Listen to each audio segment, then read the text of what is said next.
Assalamualaikum warahmatullahi wabarakatuh.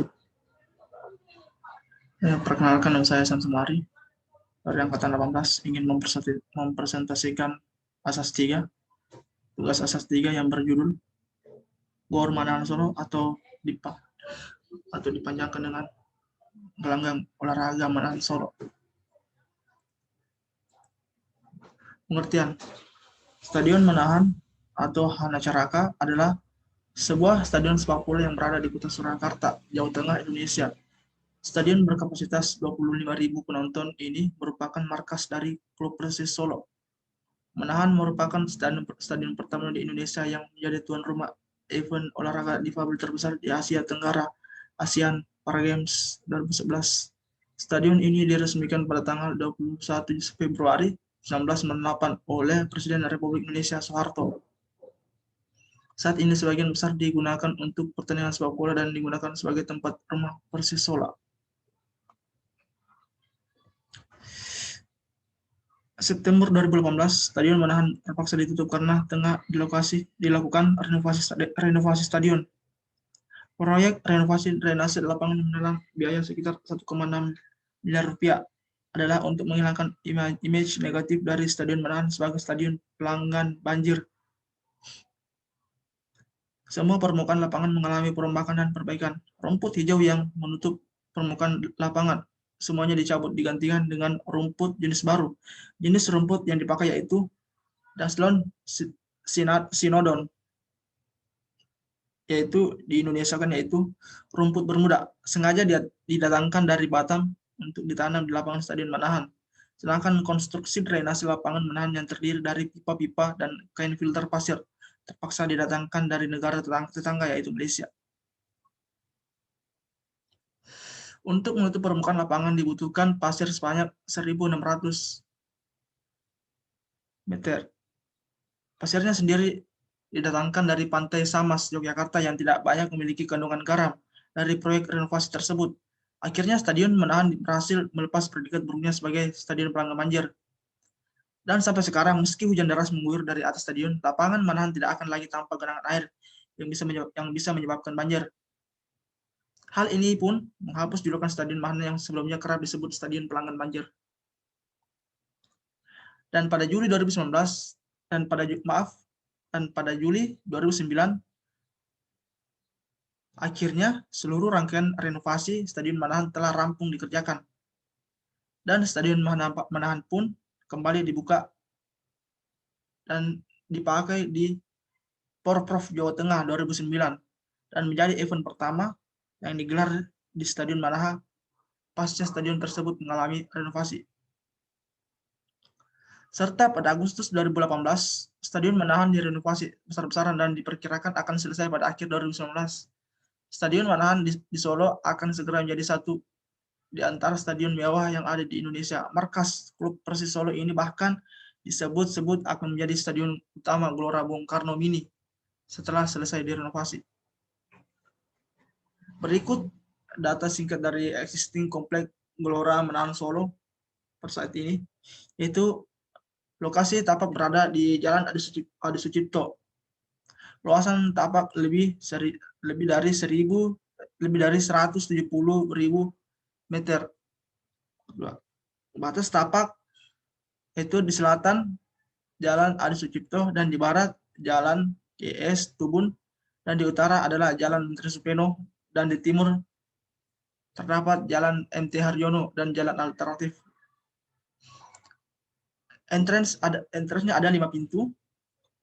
Adapun bangunan yang ada di Stadion Gelora Mini yaitu Stadion Manahan dan Velodrome, satu kompleks serta gor di sebelah timur.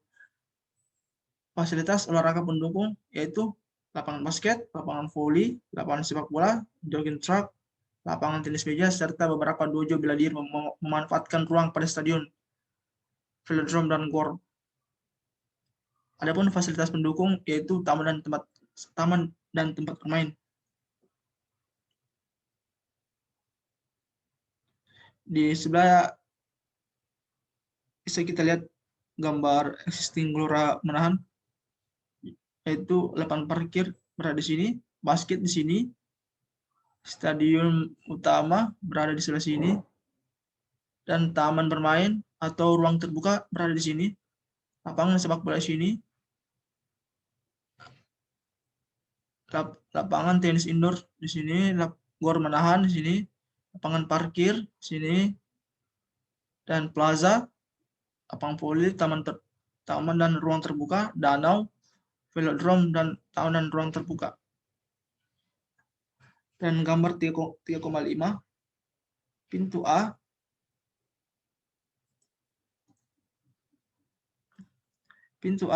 berada di selatan, dan pintu B berada di utara.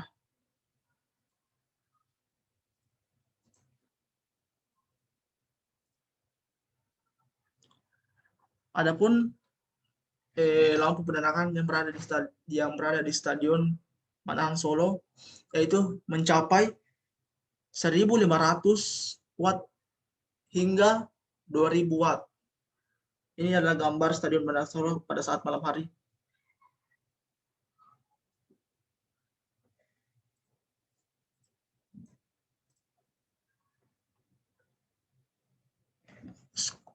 Patung Manahan. Skulptur dari komplek Gelora Manahan ini adalah patung Manahan yang menandakan nama dari gelora ini dan keselarasan antara stadion dengan kebudayaan Kota Solo. Skulptur ini akan langsung terlihat ketika kita masuk komplek dari entrance sama. Ini adalah patung Manahan Solo yang berada di samping Stadion Manahan Solo.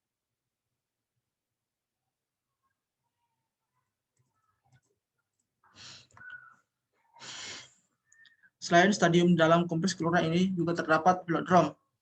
Velodrome merupakan tempat yang perlombaan sepeda ataupun sepatu roda.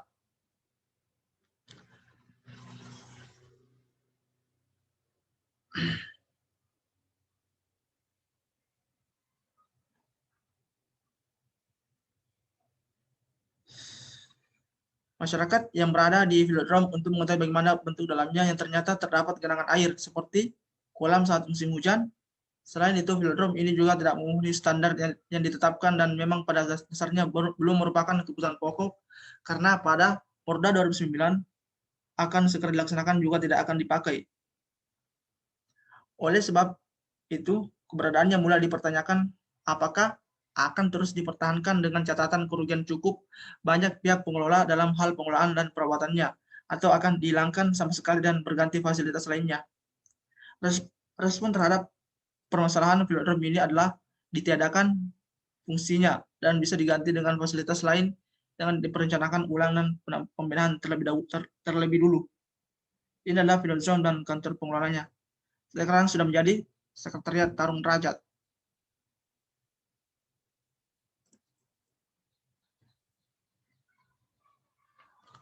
Gor Manahan berada di sebelah timur komplek Gelora Manahan, terpisah dari stadion, dibatasi pagar kawat besi, dan dalam pengelolaan yang berbeda. Dalam kompleks ini terdapat bangunan gor tenis indoor dan lapangan tenis outdoor.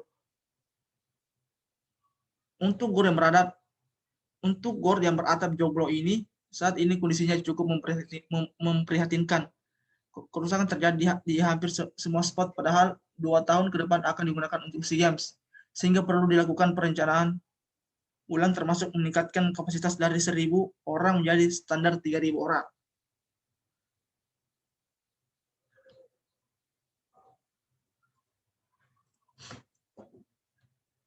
Fasilitas rekreasi.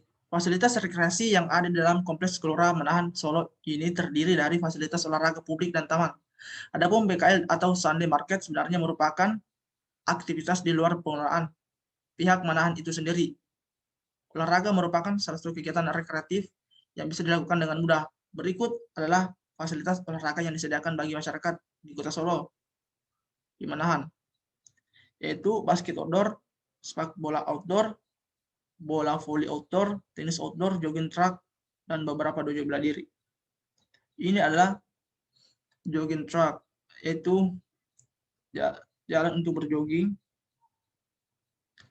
Dan ini adalah lapangan basket outdoor dan lahan kosong digunakan sebagai lahan untuk bermain futsal.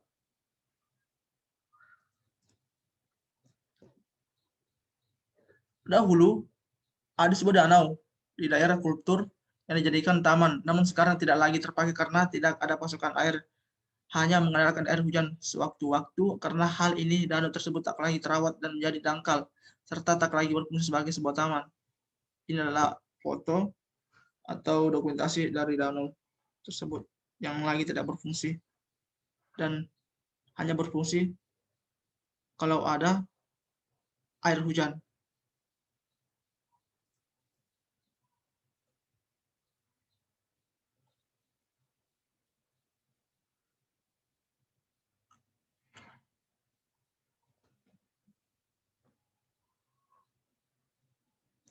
Selain itu, di area taman kurang menarik karena tidak didesain dengan baik, atau dulunya mungkin ada area-area khusus tapi sekarang sudah tidak ada lagi, fungsinya tidak maksimal karena tidak ada perawatan. Di sini adalah area taman yang tadi tempat main futsal, perawatan kurang tepat, dan masih banyak lahan kosong yang tidak terpakai lagi.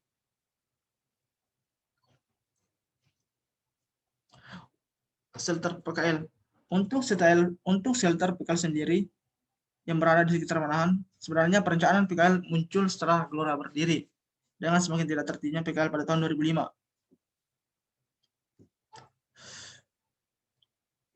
Ini adalah shelter PKL di Manahan. Tak dapat dipungkiri keberadaan PKL di sekitar Gelora Manahan, yaitu pada jalan Menten Sepeda dan jalan KS Tubun, sangat menarik perhatian masyarakat, apalagi jika bulan puasa tiba akan menjadi lebih ramai. DLLAJ pun sempat merencanakan untuk memberlakukan jalur searah di area ini, walaupun saat ini tidak jadi diberlakukan. Selain PKL di luar, di dalam kompleks stadion juga ada pedagang asongan yang terkadang tidak tertib. Adapun evaluasi khusus stadion. Bangunan utama di stadion terdiri dari 3 lantai, bagian barat dan bagian timur, serta 2 lantai, bagian utara dan selatan. Untuk tribun penonton dibagi menjadi 3, yaitu tribun ekonomi di sebelah timur, tribun ekonomi di sebelah selatan dan utara, serta tribun VIP dan VVIP sebelah barat dan penutup atap. Sedangkan untuk spesifikasi kapasitas tribun Stadion Manahan Solo adalah sebagai berikut. Kapasitas keseluruhan yaitu 16.350 penonton, di tribun barat 4.850 penonton, tribun timur 5.750 penonton, tribun selatan 2.875 penonton, dan di tribun utara 2.875 penonton. Adapun desain pintu masuk tribun dan pemeriksaan tiket bisa kita lihat, yaitu konsep pembagian loket dan pintu masuk menuju tribun sebenarnya sangat baik untuk mengantisipasi kesesakan yang memungkinkan terjadinya kerusuhan. Namun yang menjadi masalah di sini adalah desainnya dari pintu itu sendiri, yaitu kurang inovatif, cukup menyusahkan dan memungkinkan adanya penonton yang masuk tanpa tiket. Baiklah, itu tadi hasil dari presentasi saya. Sekian dari saya. Wassalamualaikum warahmatullahi wabarakatuh.